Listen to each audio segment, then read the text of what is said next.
Okay, and here we go. Yeah. Wow, you sound disappointed. You want to tell people why you're so disappointed Yeah, right so what happened is that, this week's episode won't have video. Unfortunately, I'm really sorry, our Patreon members, that this is going to be our first time to break our promise, what happened is that my laptop was submerged in water, in salt water, by the way. So it's unlikely that I can recover data or even the laptop. So we had to set up all the things that we've been doing on a laptop that is not mine, or the other that we haven't used at all for this podcasting. So we barely set up for audio. So anyway, the quality yeah. sounds a little bit different. That's why. Mm-hmm. And again, that's why we don't have the video this time around. Yeah. But it works out pretty well because we're looking like shit anyway. So Yeah. you don't want to see us all the time. Got to mix it up. Yeah. We have some cool captions and a still picture and a follow along karaoke style. Right. So today we're going to talk about, what are we talking about? martial arts. Martial arts. Yeah. Oh, Yeah. The ancient ones foretold of this podcast episode in which we would discuss our ancient secrets of fighting. Yeah. I mean, it's a vast subject also, right?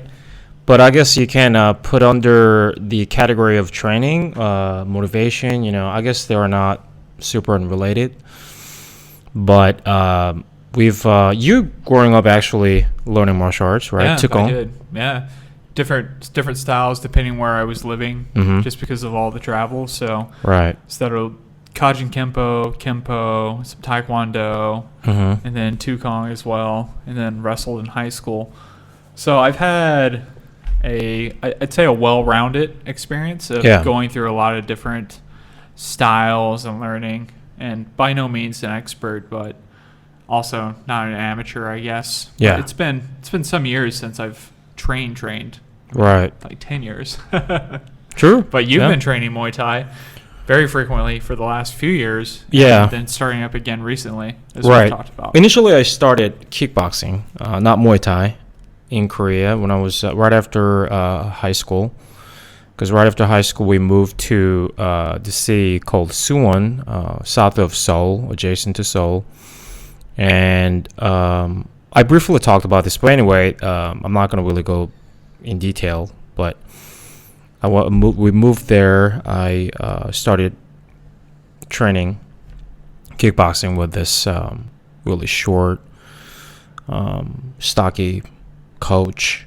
He was old at the time. I think he was in the 40s, and he was a heavy smoker. But I trained kickboxing for 3 years until I went to the military, and then kind of stopped there. And then in the U.S., 2000, I think 17 or 18, I started training again. And then I got injured because I was climbing and doing Muay Thai and lifting at the same time. Doing all three at once, pretty much all the same day. Yeah, and like I said, the biggest mistake was that I would training. I would climb, and on the same day I would do my back workout. Very heavy.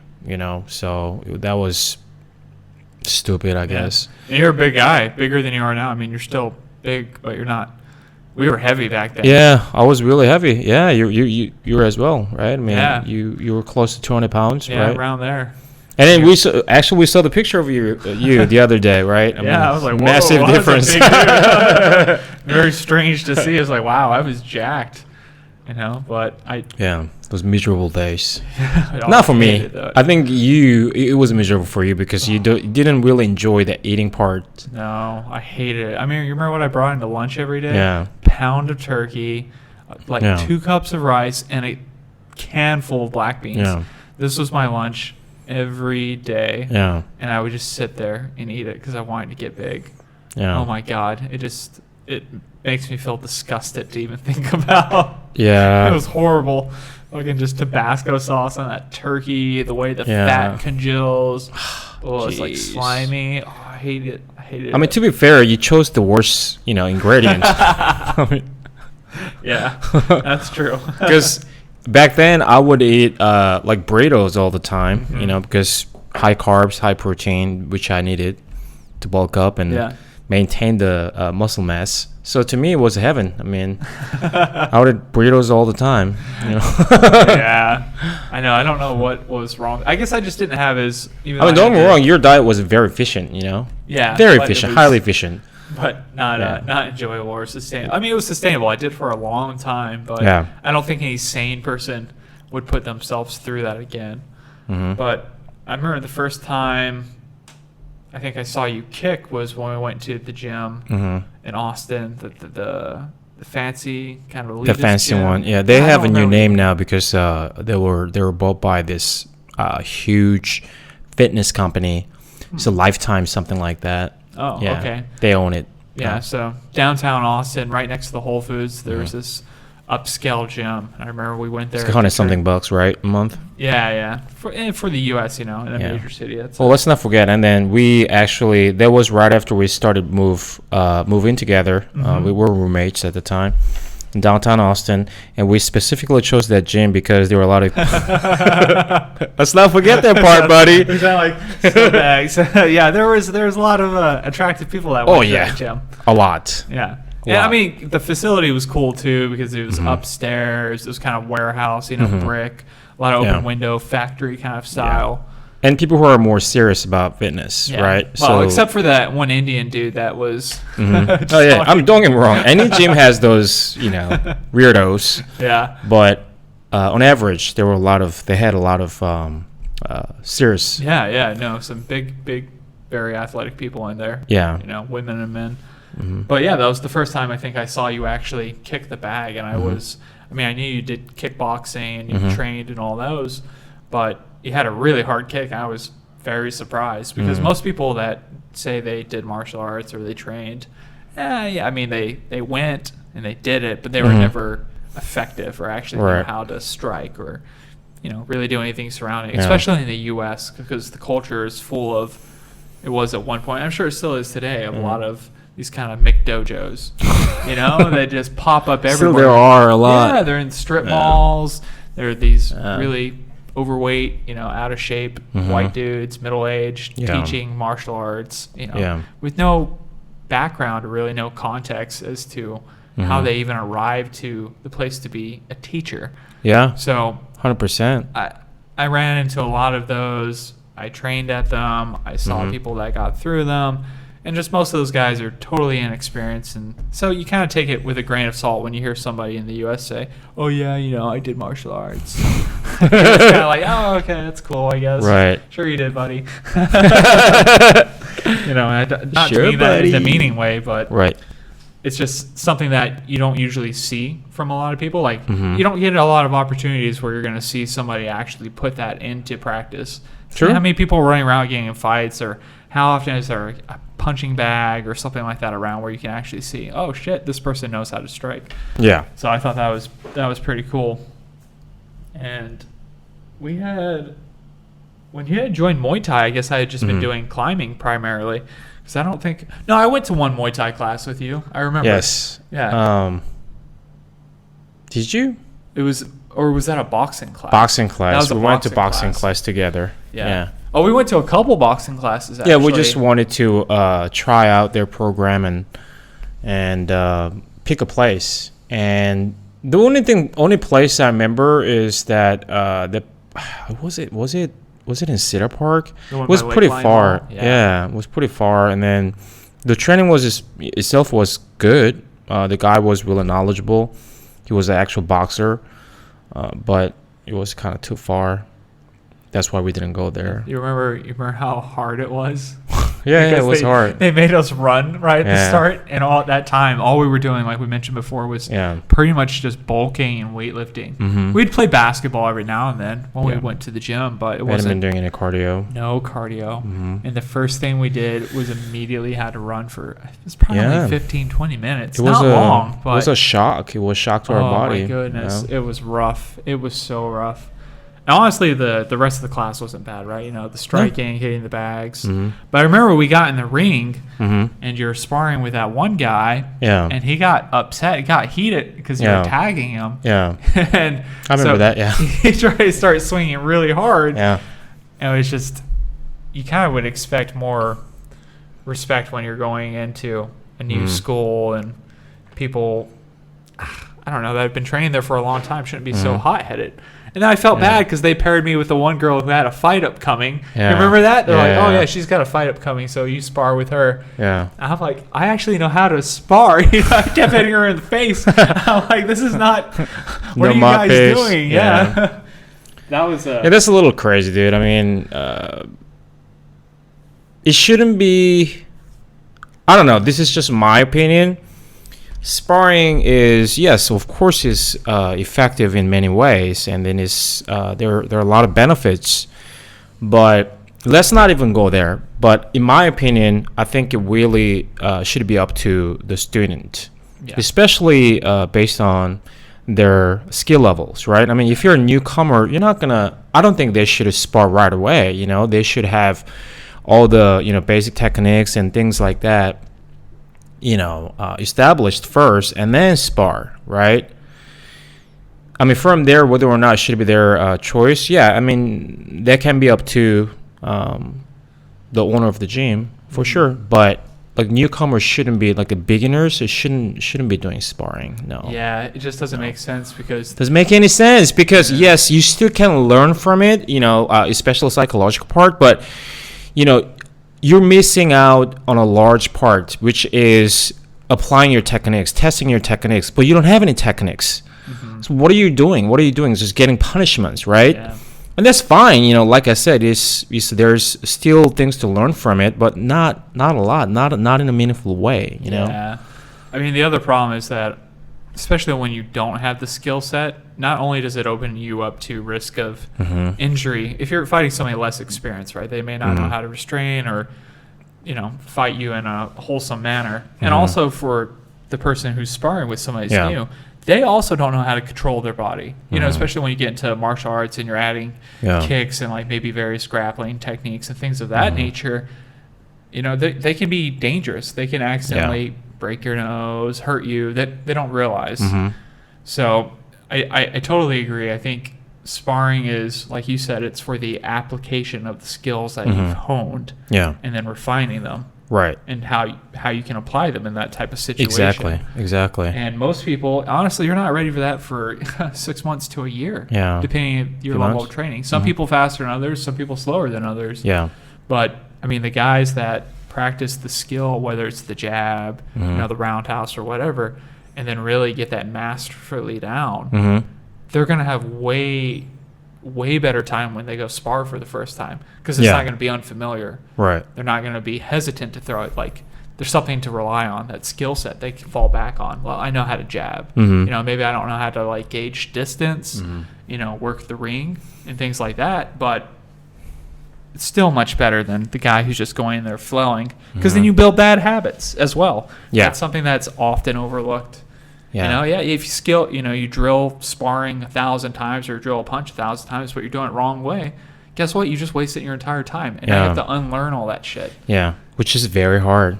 Unlearning is very hard. And that's why, they try to establish the basic skills correctly instead of moving forward quickly, because, yes, jabbing is not that hard. I mean, if you can learn pretty quickly, but jabbing in the best perfect way is different from also jabbing in a sparring. You may be able to do that. There are different levels of jabbing. There skills, application of skills.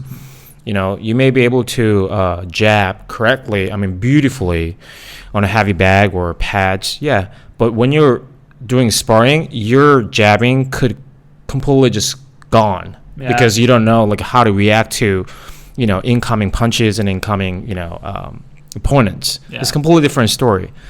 So I don't know where I was going with this, but that's why establishing basic skills correctly is very, very important. Yeah, and then also be able to, especially with kicking and things of that nature, trying to master both sides. Yeah.